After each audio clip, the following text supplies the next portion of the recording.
ज्ञानी मनुष्य कसा असतो?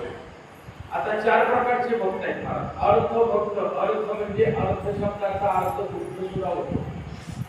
अत्यंतिक दुःखाची निवृत्ती आणि परमानंदाची प्राप्ती याच्या करता भक्ती करतात, त्यांना अर्थ भक्त म्हणतात. अर्थार्थी भक्त म्हणजे कळलं का? अर्थार्थी भक्त कृतयुगाची असती होती. कृतयुगाची असती होती अर्थार्थी भक्त कृतयुगा. आणि ते भक्त काय करायचे असं ज्ञानेश्वरीचं पारायण करत नव्हते. ते भक्त यज्ञ यागाधिक कर्म करायचे आणि यज्ञातनं आहुती द्यायची. आणि यज्ञातनं मग काय तूप असेल, तेल असेल, काही असेल, अग्नी काष्ट पेटवायचं आणि अग्नीच्या मुखातनं ते ईश्वराला अर्पण करायचं आणि ईश्वराकडून पुन्हा प्रसाद मागून घ्यायचा. याला अर्थार्थी भक्त. म्हणजे आम्ही काहीतरी तुला देऊ, त्याच्या बदलात तू काहीतरी आम्हाला दे. हा उघड उघड प्रतियुगामध्ये भक्तीचा बाजार होता. काय होता? बाजार. काही याला उपदेशिकामध्ये सकाम भक्ती म्हणतात. निष्काम भक्ती नव्हे.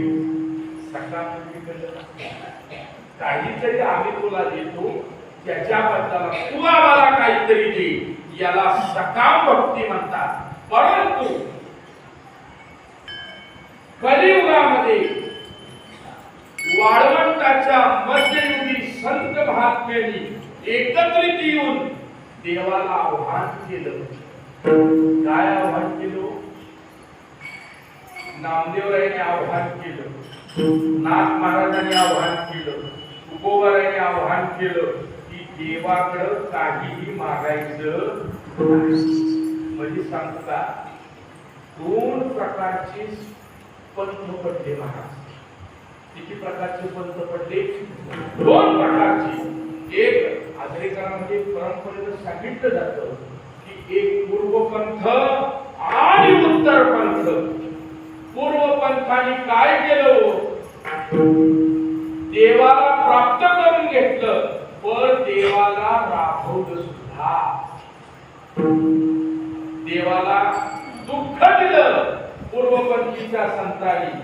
ते पूर्वपंथीचे संत कोण होते? अंबऋषी, प्रल्हाद, ध्रुव यांनी देव प्राप्त करून घेतला, पण देवाला किती दुःख दिलं.